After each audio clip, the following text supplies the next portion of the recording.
Oh, How Hey. could you? Hi, and I'm Sherry. yawning. Hi, Sherry.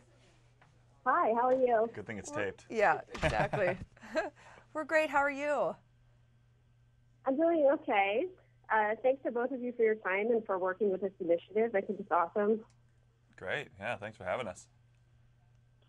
Okay, well, tell me about the Make a Splash initiative and how parents can apply for free or discounted swimming lessons. Well, Nathan and I have partnered with the USA Swimming Foundation's Make a Splash initiative to both educate parents, adults, and get kids in swimming lessons. Drowning is an epidemic in this country. There's 10 drowning deaths in the United States every day. And as Olympians and Olympic champions, Nathan and I feel like we have a platform to encourage and inspire others. And, we believe that every child in this country should know how to swim. And we're partnering with the USA Swimming Foundation to help provide that opportunity for young children. Awesome. So how did each of you get involved with the program? Well, both Jan and I took lessons at a very young age. Some of the earliest memories, and even before we could before both of us could walk. So I think that we kind of saw that, and then we went through the cycle of becoming a competitive swimmer and being fortunate enough to make the Olympics and do well there. We kind of took a moment to look back and see how we could give back. And teaching kids how to swim just seems like it's such an important thing to do. 70% of African American children, 60% of Hispanic and Latino children, and 40% of Caucasian children don't know how to swim. So Phillips 66 and the USA Swimming Foundation got together to create the Make a Splash tour to kind of spread the word. Get your kids in swim lessons. It's just something that a lot of people are super busy and maybe kind of forget about. But we're here as the summer season approaches to remind you. Yeah. So what is just one big water safety tip from each of you for parents?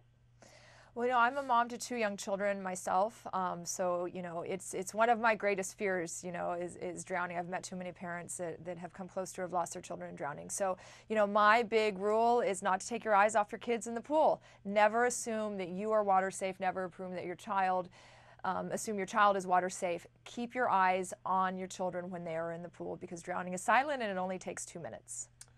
On the other side of that, I think my biggest rule of thumb is never ever swim alone.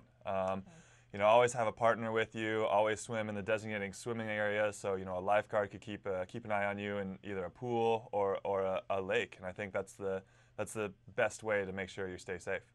And we encourage parents and adults to go to the USA Swimming Foundation website at usaswimmingfoundation.org to find partner programs in their local areas that have partnered with the United States Swimming Foundation to help provide these swim lessons for children and adults too. Let's get everyone in formal swimming lessons and stop this crazy epidemic that's taking place in our country.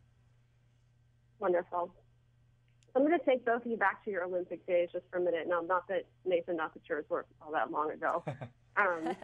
So for you, it was really a great moment as a spectator to watch you beat Magnuson for that gold medal in London. What was it like for you personally to do that?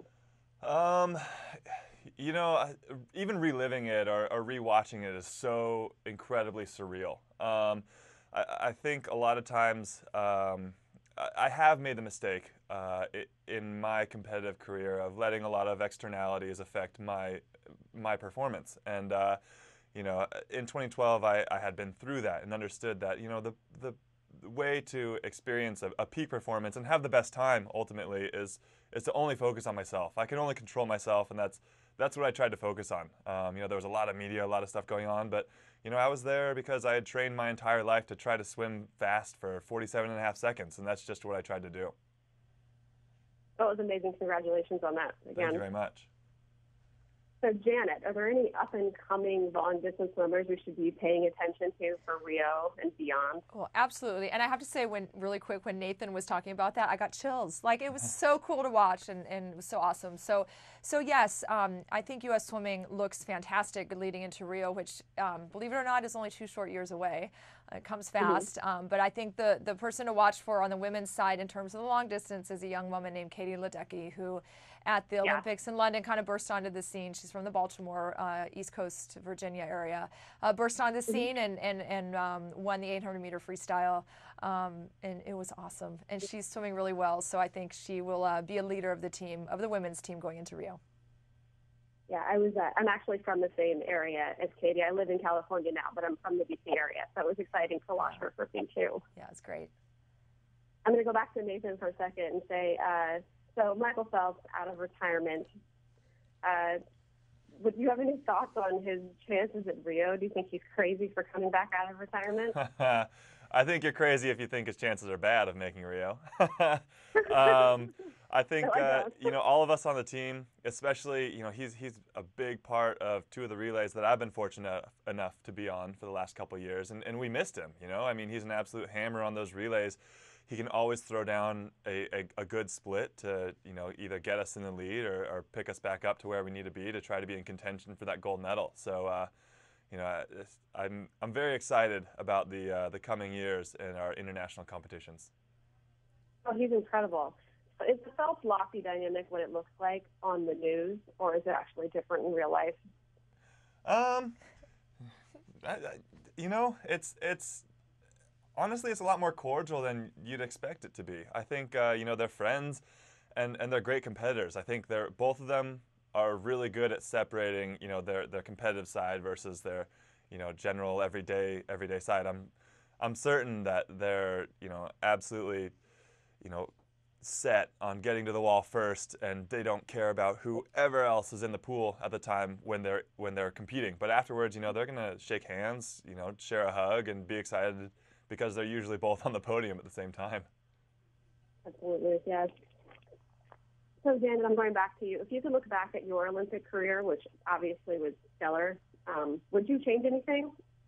I wouldn't. And I think a lot of athletes gain perspective as they get older, which I'm getting older, so I've definitely gained perspective on that one. But, my first Olympics, I was in high school, and my second Olympics, actually, I was supposed to win 2 gold medals. I won 1, and I won 1 silver. And to me, at the time, at 20-year-olds, it was terribly disappointing.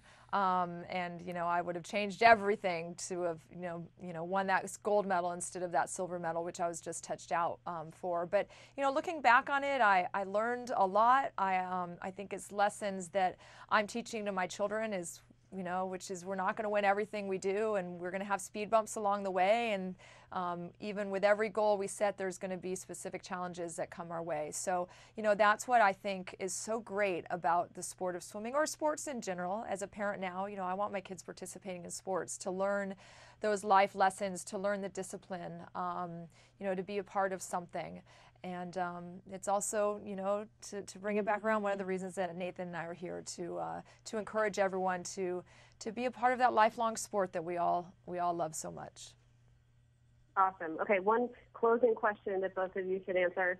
What's your can't miss TV show? Oh, I know mine. Game of Thrones. I just, it's so good, and it shocks me, and there's parts I can't watch, but I cannot wait. I am not a TV person, but I cannot wait for Sunday nights, and it wasn't on last Sunday, and I was actually really bummed. But yes, Game of Thrones is hands down for me. Awesome, Nathan. I can't say I have a unique answer because I have to hop on board with that. It's funny, I actually got hooked on Game of Thrones last summer at our actually qualifications, and I went through 3 seasons in crazy? like 2 or 3 days, and I was like, how did I just watch 30 hours of television? Well, my husband and I rewatched the entire 3rd season one night, like not one night, 1 week, Yeah. And it's the only TV show I've ever tweeted about, so there you go. Wow, that's pretty awesome. That's like us with 24. Oh, I like 24 too. Okay. I've heard good things. Okay, well, thank you both so much, and again, thank you for working with this program. It's such a great cause. Yeah, thank you. And It's I our hope you pleasure. guys have a great day. Thanks, Sherry.